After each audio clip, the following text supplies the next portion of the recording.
Selamat pagi pemirsa, Anda menyaksikan CNN Indonesia Insiders bersama saya Diana Twika. Pemenuhan kebutuhan jaringan telekomunikasi menuju Smart City di Indonesia semakin gencar dilakukan perusahaan-perusahaan telekomunikasi. Salah satu peningkatan yang dilakukan adalah perbaikan infrastruktur serat optik. Karena dengan teknologi serat optik inilah transmisi data menjadi maksimal dengan kabel yang kokoh terhadap faktor lingkungan. Lantas, apa itu teknologi infrastruktur serat optik dan bagaimana progres penerapannya menuju Indonesia Smart City? Kita akan membahasnya bersama Resi Bramani, Chief Strategic Business Officer dari PT Mora Telematikan Indonesia atau Mora Telindo. Halo, selamat pagi Pak Resi. Sehat ya Pak ya? Sehat, Alhamdulillah. Terima kasih sudah meluangkan waktu bersama kami. Sama-sama. Oke, ini pembangunan infrastruktur telekomunikasi begitu menuju Smart City. Bisa dibilang ini adalah sebuah peluang, tapi juga tantangan begitu ya. Betul. Tapi sebelum kita berbicara lebih jauh, kita ingin lebih mengenal Mora Telindo ini sebenarnya perusahaan apa dan sejak kapan berdirinya Pak Resi? Baik, PT Mora Telindo berdiri tahun 2000. Kami adalah perusahaan broadband company, pemilik jaringan serat optik, salah satu yang terbesar di Indonesia. Kami telah memiliki sekitar lebih dari 51.000 kilometer yang meliputi kabel laut atau kami nyebutnya Sistem Komunikasi Kabel Laut (SKKL) dan kabel darat. Kami juga baru kemarin tanggal 8 Agustus 2022 bertepatan dengan ulang tahun kami yang ke-22 tahun listing di Bursa Efek Indonesia. Mohon doanya semoga lancar semua. Oke. Jadi ceritanya singkat saja, kami 2008 telah membangun kabel internasional pertama Jakarta Singapura dan kami mendirikan anak perusahaan di sana. Lalu juga pada tahun 2016 pemerintah Indonesia mempercayakan kami untuk membangun proyek strategis nasional, yaitu Palaparing Barat dan Palapa Timur. Kalau Pak Presiden bilang itu tol langit. Kami di 2016 ditetapkan sebagai pemenang untuk 2 paket, yaitu Palaparing Barat dan Palaparing Timur. Kami telah menyelesaikannya di tahun 2018, lalu juga kami telah menyelesaikannya yang untuk Palapa Timur di 2019. Lalu kami juga tahun 2019 akhir kami dipercaya oleh pemerintah Kota Semarang untuk membangun pionirnya pertama kali di Indonesia, yaitu infrastruktur pasif bersama atau kita sebutnya dengan ducting untuk merapikan kabel-kabel yang semerawut di atas ya. Kita rapikan dimasukkan ke dalam ducting tersebut. Lalu juga kami juga memiliki data center di 6 kota terbesar di Indonesia dengan standar tier 2 dan juga kami sekarang sudah memiliki hampir 500.000 home pass untuk melayani pelanggan yang di rumah atau kami menyebutnya pelanggan FTTH, Fiber to the Home. Singkatnya seperti itu tentang Mora Tel. Tapi kalau misalkan kita jabarkan nih Pak, dari koneksi jaringan yang dibangun oleh Mora Telindo ini tersebarnya di mana aja? Apakah masih terpusat di Jawa? Tapi kalau tadi Bapak sampaikan kan sudah di Indonesia sampai Singapura nih. Tapi kalau di Indonesia ini di wilayah mana saja ya? Kabel kami yang 51.000 lebih dari 51.000 itu terbentang dari mulai Pulau Sumatera, Jawa, Kalimantan, Nusa Tenggara Barat, Nusa Tenggara Timur, Maluku Barat Daya, Papua sampai Papua Barat. Wow, udah sampai sana ya? Dan juga kami juga sudah bangun di internasional, yaitu dari Singapura dan di Malaka. Oke, nah ini kalau misalkan kita berbicara tentang Indonesia, pastinya ini bukan hal yang mudah untuk membangun infrastruktur fiber optik begitu ya Pak ya di Indonesia. Karena secara geografis Indonesia itu sangat luas sekali. Kemudian kalau misalkan membangun fiber optik harus melihat dari bukan hanya hidrologinya, tapi vulkanologinya karena kita berada di kawasan Ring of Fire begitu. Nah ini kira-kira ada kendala-kendalanya nggak selama sangat pembangunan sulit sekali, itu? Sangat. Bisa diceritakan seperti apa nih kesulitannya? Kalau kami bilangnya itu multidimensi tantangan. Mulai dari geografis. Kalau kabel laut itu ya, kita kalau menggelar kabel laut itu di bawah kita terkadang harus melewati ada gunung berapi yang masih hidup, sehingga memerlukan teknik khusus untuk menggelar sehingga untuk melewati si gunung berapi tersebut. Lalu juga untuk di daratnya kita harus melewati hutan, bukit, lembah, gunung. Setelah itu juga yang kedua yaitu cuaca. Oke. Cuaca juga sangat ekstrim. Kita pernah bangun di Papua itu di ketinggian 4.000 kaki di atas laut. Oke. Dan aksesnya hanya bisa dengan helikopter. Jadi ketika cuaca sudah mulai sore, udah berkabut, sudah tidak mungkin untuk dilakukan pekerjaan. Lalu juga vandalisme dan faktor keamanan juga masih terjadi di kita. Ada juga pencurian kabel, ada perusakan kabel, ada juga yang mengganggu segala macam. Dan tentunya yang terakhir kami juga mohon support ini perizinan yang masih belum terlalu mudah ya untuk dilakukan prosesnya. Oke, Pak, tapi kalau kita melihat bahwa di Indonesia sendiri ini kan saat ini sedang membangun infrastruktur untuk menuju 5G begitu ya. Ini kalau Bapak melihat ini kira-kira kapan ya Pak bisa terwujud di seluruh area di Indonesia? Jadi smart city itu sebuah konsep ya. Kalau the real smart city itu yang perlu disiapkan pertama kali ialah fundamentalnya yaitu infrastruktur. Iya. Setelah infrastruktur itu siap, lalu akan meningkat ke layanan. Layanan itu nanti teman-teman operator seluler atau kami yang penyedia internet itu meningkatkan terus ya. Kalau di seluler ada 3G, 4G, sekarang 5G, dua negeri sudah boleh 6G. Di kabel di internet juga harus ditingkatkan speednya dan layanannya. Setelah itu siap semuanya, kita ke paling atas yaitu itu unlimited, itu ialah OTT. Untuk mendukung OTT semuanya. Mungkin kalau yang internasional seperti Google, Facebook, TikTok dan lain-lain. Kalau di kita ada GoTo, ada Shopee. Lalu juga untuk memenuhi kebutuhan masyarakat juga pemerintah membuat seperti Etle, elektronik tilang, samsat online dan lain-lain. Oke. Ya memang kalau setelah pandemi ini kita semakin merasakan bahwa kehadiran internet ini semakin dibutuhkan begitu ya Pak ya. Betul. Tapi pastinya untuk menuju ke 5G ini kita perlu untuk memahami sebenarnya apa yang menjadi kelemahannya, kemudian apa juga yang menjadi kelebihannya, mungkin bisa dijelaskan Pak Resi. Perizinan masih jadi salah satu hambatan, tantangan yang utama. Lalu juga tadi kalau di laut sendiri tantangannya, di darat ada sendiri, rute juga harus kita perhatikan, lalu juga penggelaran misalnya di darat itu harus melalui tiang yang udah nggak ada space lagi, kita harus masuk ke gorong-gorong dan segala macam. Ya intinya seperti itu. Kalau kelebihannya dari 5G atau penggunaan fiber optik ini seperti apa Pak? 5G itu sangat berkaitan erat dengan fiber optik. Jadi di situ ada 5G harus ada fiber optik. Karena 5G itu kan melayani internet yang sangat cepat ya, bisa sampai 1 giga per second. Itu harus didukung dengan fiber optik. Jadi tidak bisa dengan wireless ya. Jadi harus tetap dengan sambungan fiber optik dan harus rapat Mbak. Jadi kebutuhan fiber optik untuk mendukung 5G sangat-sangat diperlukan. Ya, ini menarik sekali karena dengan kita mengetahui perkembangan pembangunan infrastruktur telekomunikasi Indonesia, artinya kita itu selangkah demi selangkah gitu ya Pak, maju untuk menuju ke Smart Nation atau Digital Nation. Kita akan bahas selanjutnya, lebih dalam lagi di segmen selanjutnya, dan perbincangan mengenai perkembangan jaringan telekomunikasi fiber optik akan kami lanjutkan sesaat lagi. Tetaplah bersama kami di CNN Indonesia Insiders.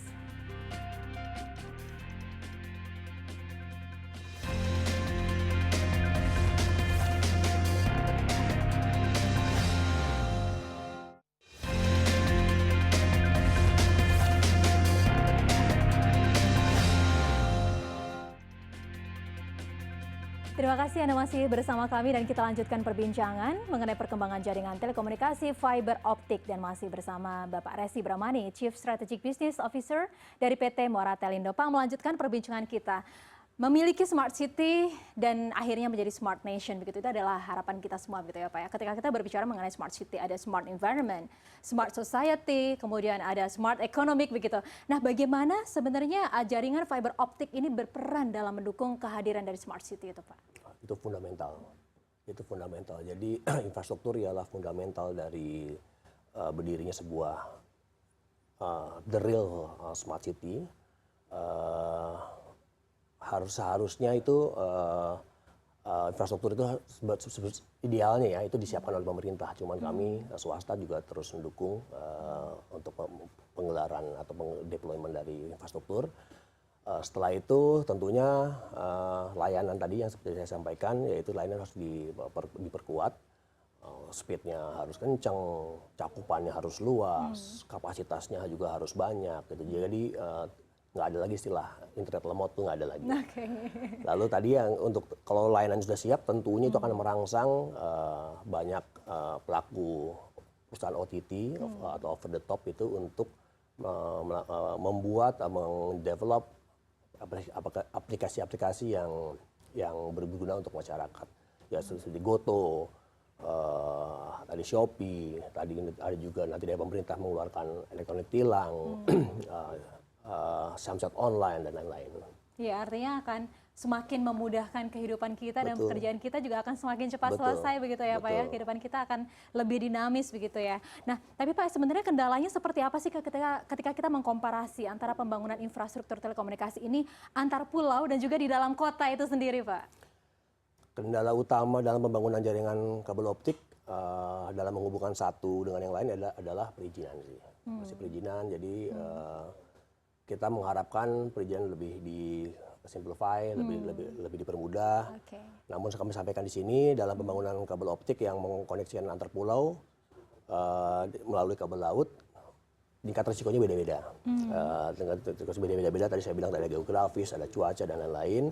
Lalu juga kalau untuk di darat itu juga tadi banyak juga ada isu sosial, ada isu terbatasnya space dan lain-lain. Oke, tapi untuk masalah perizinan yang pastinya harapannya besar sekali untuk lebih dipermudah begitu ya Pak ya, karena memang ini pemerintah tetap membutuhkan kolaborasi begitu dengan pihak swasta, pemerintah tidak bisa berjalan sendiri begitu ya Pak ya. Baik, nah kemudian ini apa Pak solusi-solusi yang diambil oleh Moratelindo untuk menghadapi masalah-masalah yang tadi dilakukan untuk membangun smart city di Indonesia? Seperti kita ketahui, hampir di semua kota besar itu memiliki isu yang sama, yaitu semrawutnya kabel udara. Kami juga sebagai pelaku juga sebenarnya kurang happy dengan itu gitu ya. Cuman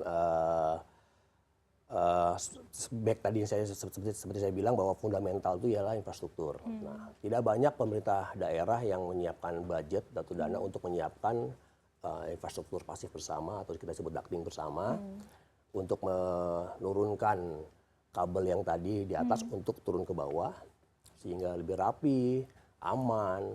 Kadang-kadang tuh kalau tiang ketabrak truk itu bisa putus layanan itu. Vandalisme juga akan berkurang. Kami Moratel salah satu pionir pertama di Indonesia yang membangun ducting bersama dengan BPS yaitu BUMD di Kota Semarang, bekerja sama dengan Kota Semarang untuk membangun ducting di Kota Semarang. Sehingga, dan satu lagi itu tidak menggunakan APBD, jadi murni biaya dari swasta. Sehingga nanti kabel-kabel yang di atas akan turun ke bawah, kota jadi cantik, jadi indah, lebih aman. Lalu juga kami sudah berbicara dengan beberapa kota, mungkin nanti akan nextnya kita sudah jadi pemenang di Kota Bekasi, kita sedang proses di Bandung dan beberapa kota lainnya di Indonesia. Semoga ini akan merangsang teman-teman yang lain juga melakukan hal yang sama di kota-kota di Indonesia sehingga kota akan lebih cantik dan indah.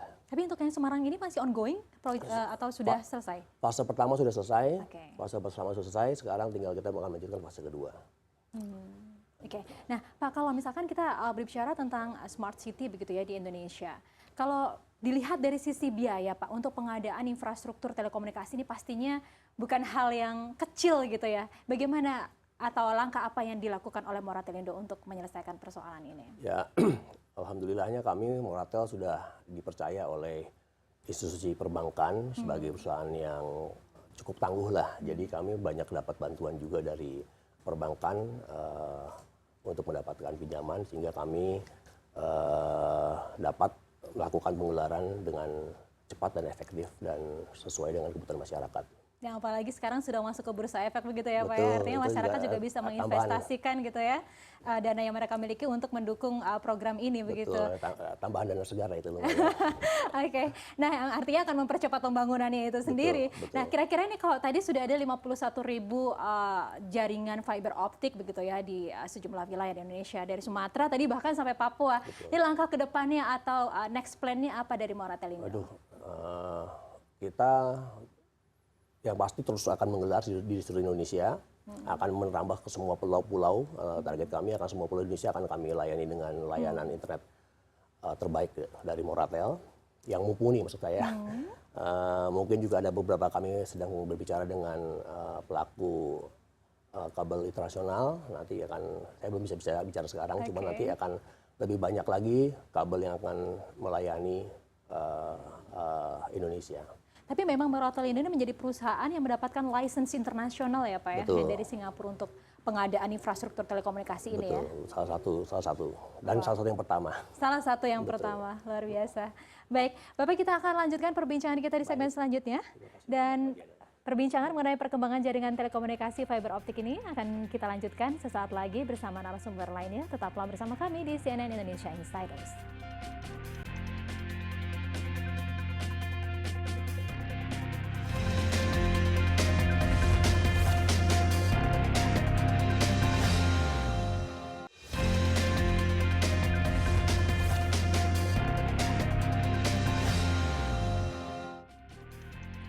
Terima kasih Anda masih bersama kami di program CNN Indonesia Insiders. Dan selain perkembangan jaringan telekomunikasi fiber optik, kita akan membahas solusi untuk mendapatkan layanan internet secara maksimal untuk bisnis dan juga rumah. Dan di studio masih bersama dengan Pak Resi Bramani, Chief Strategic Business Officer dari PT Moratelindo. Dan juga saat ini bergabung bersama kami Mbak Renate Devi, Head of Public Relation PT Moratelindo. Hai, terima kasih sudah melengkapi kami di sini. Terima kasih loh. Tadi kita tuh sudah mengetahui ya dari Pak Resi Moratelindo itu seperti apa bisnisnya dan sekarang upayanya untuk menghadirkan fiber optik di Indonesia gitu. Tapi ini pastinya pemirsa kita di rumah bertanya-tanya nih, ini jangan-jangan cuma untuk pemerintahan aja gitu.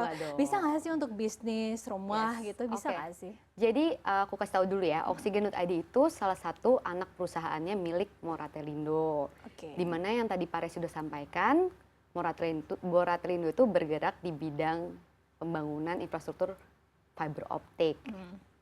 Nah, jadi seluruh jaringan Oksigen.id itu sepenuhnya milik Moratelindo dan tentunya 100% fiber optik seperti itu.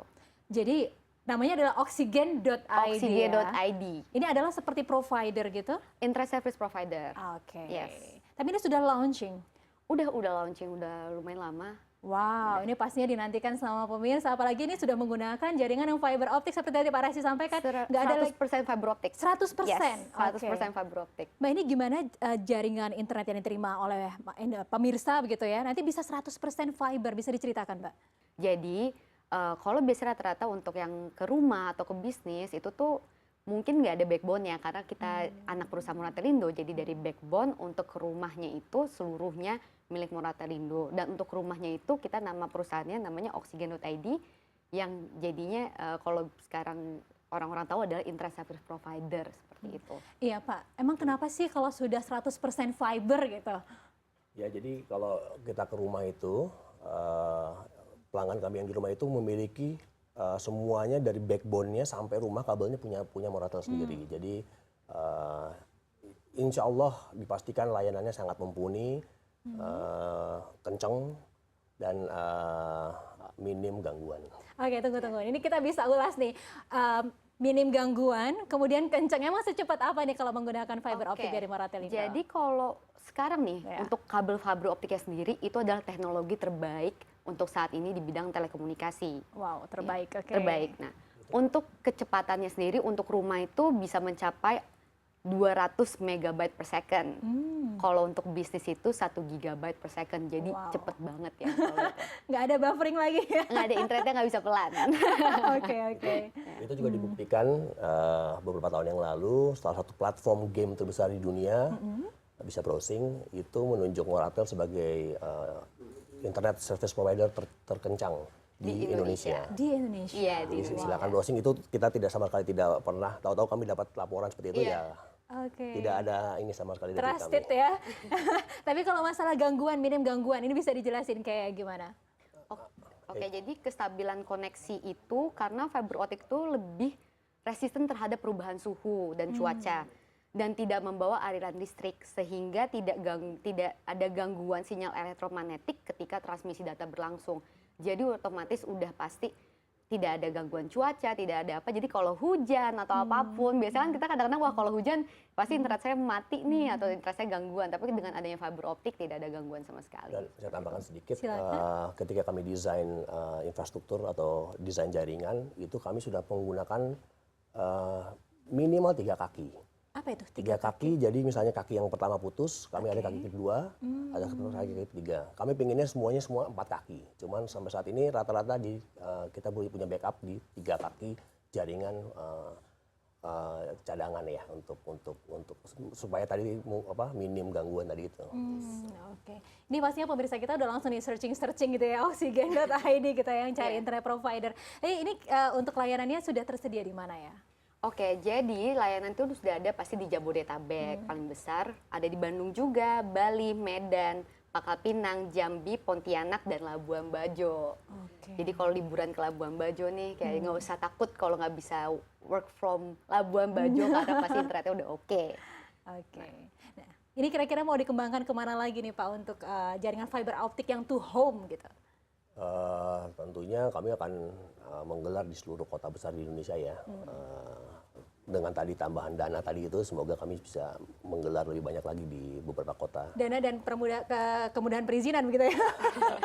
Tapi selain di kota-kota besar juga, kalau aku bisa tambahin, kita juga mau ke kota-kota yang mungkin bukan bilang kecil ya, tapi cuman yang mungkin juga orang-orang kayak tidak. Kota pendukung begitu. Iya, ya? kota pendukung gitu. Jadi kalau misalnya kita bisa sebutkan itu ada Cirebon, Tegal, Pekalongan, Surakarta, Kabupaten Karawang, Kabupaten Serang, dan Kabupaten Gresik rencananya itu. Mbak Renat, ini bagaimana sih sebenarnya layanan dari oksigen.id ini bisa mendukung gitu ya program pemerintah untuk menghadirkan smart city di Indonesia? Oh ya, karena sebenarnya kan kenapa kita akhirnya memperluas jaringan kita itu karena memang kita ingin mendukung dan turut berpartisipasi dalam smart city. Karena ketika kita sudah memberikan 100% fiber optik, itu kemungkinan untuk 5G itu sangat tinggi. Jadi kalau sudah ada 5G, tentunya akan berarti fundamental untuk jadi smart city-nya itu sendiri. Jadi kalau misalnya dengan orang-orang sudah memakai oksigen.id di dalam rumahnya, itu mudah-mudahan gitu. Jadi smart community, smart people juga kayak gitu. Tapi yang biasanya ya Pak ya, kalau misalkan kita menggunakan layanan internet provider itu yang salah satu kendalanya juga pasti masalah harga tuh. Komparasi gitu ya. Kalau ini berapa begitu, ini berapa, nah kalau oksigen.id ini kira-kira bocorannya gimana nih? Affordable nggak nih gitu? Tentunya karena kita itu menggunakan jaringan kita sendiri ya. Jadi kita nggak ada nyewa-nyewa, nggak ada apa-apa. Kan biasanya kalau nyewa kan lebih mahal karena kita punya klinik pribadi, tentunya harganya sanget bersaing. Jadi boleh langsung dibuka ke websitenya, pasti langsung kayak tercengang dengan harganya ya. Oke, langsung berpindah ke lain provider gitu. Semoga. Iya, sudah layanannya sangat cepat gitu ya, 200 megabyte per second untuk yang buat rumah. Untuk yang di rumah, untuk bisnis sampai 101 gigabyte per second. Iya. Oke. Nah, Pak, ini saat ini seperti apa sih Pak kerjasama yang dilakukan oleh pemerintah untuk terus mendukung program menghadirkan smart city menuju smart nation ini Pak, antara Moratelindo dan juga pemerintah? Kita ini sekarang sudah punya 7.000 customer corporate dan juga government di situ. Alhamdulillah kita terus dipercaya sama customer kita untuk melayani internet melalui fiber optik. Saya nggak bisa sebut semua kota-kotanya, cuman banyak pemerintah daerah yang sudah bekerjasama dengan Moratel dalam memberikan layanan terhadap masyarakat. Oke, yang artinya bahwa Moratel ini akan terus mendukung pemerintah untuk mengejar menghadirkan smart city begitu ya Pak ya? Betul. Iya, Pak Resi, Mbak Renat, boleh dong dikasih closing statement ini untuk pemirsa Insiders pada pagi hari ini? Tentunya kami masih mengharapkan adanya insentif dari pemerintah berupa kemudahan perizinan, sehingga kami dapat terus menggelar, memberikan layanan terbaik untuk masyarakat dengan cepat, mudah, efektif, dan efisien. Oke. Demikian. Iya, kalau Mbak Renat, silakan Mbak Renat. Semoga kita semua bisa merasakan internet yang nggak bisa pelan. Seperti itu. Iya, karena memang seperti dibilang bahwa kehidupan sekarang itu backbone-nya adalah internet gitu ya. Kecepatan itu salah satu solusi untuk menghadirkan kehidupan yang lebih dinamis, lebih maju itu adalah di internet gitu. Dan ini merupakan satu hal yang harus kita apresiasi bahwa Indonesia memiliki perusahaan yang menghadirkan infrastruktur fiber optik sendiri. Jadi kita nggak harus sewa ke sana ke sini begitu ya. Bahkan sudah diakui secara internasional ya Pak ya. Semoga langkahnya ini terus Pak, terus maju begitu ya untuk menghadirkan fiber optik nggak cuma di wilayah kota-kota besar, tapi juga di jangkauan kota-kota kecil. Tapi yang pastinya daerah-daerah yang kecil juga dong Pak ya, sudah menjadi target ya Pak ya. Ada di Papua loh kita. Iya benar-benar. Bahkan sampai pemasangannya menggunakan helikopter begitu ya Pak dengan berapa tadi di gunung aja kita 4.000 kaki. 4.000 kaki. Itu sudah terbukti bahwa sampai Papua bisa, artinya seluruh wilayah Indonesia juga pasti akan bisa dilayani dengan penggunaan fiber optik. Kalau di Papua bisa, mudah-mudahan di kota-kota yang lainnya pasti jauh lebih mudah lah. Iya, dan yang pastinya untuk pemirsa yang saat ini pengen cari internet yang cepat gitu ya, yang bebas hambatan, bebas gangguan dengan harganya affordable gitu, mungkin bisa langsung di search di mana Mbak? Oksigen.id. Oksigen.id, baik. Ya, baik Mbak Renat, Pak Resi, ini terima kasih banyak atas waktunya. Semoga tadi berbagai kendala yang saat ini dihadapi, terutama untuk masalah perizinan, itu juga semuanya akan dipermudah oleh pemerintah, karena apa yang dilakukan semata-mata untuk bisa memajukan Indonesia ya Pak ya, membangun Indonesia menuju smart nation begitu ya. Baik, terima kasih banyak atas waktunya. Sukses selalu. Semua cita-citanya sudah bisa terwujud dan bisa terus ongoing ya Pak. Terima kasih banyak. Selamat pagi. Dan pemirsa, terima kasih kami ucapkan kepada Pak Resi Brahmani sebagai Chief Strategic Business Officer dari PT Moratelindo dan juga Mbak Renat Devi selaku Head of Public Relation PT Moratelindo. Dan usai sudah jumpa kita di CNN Indonesia Insider, semoga informasi tadi bermanfaat untuk Anda. Saya Diana Dwi undur diri, terima kasih, sampai jumpa.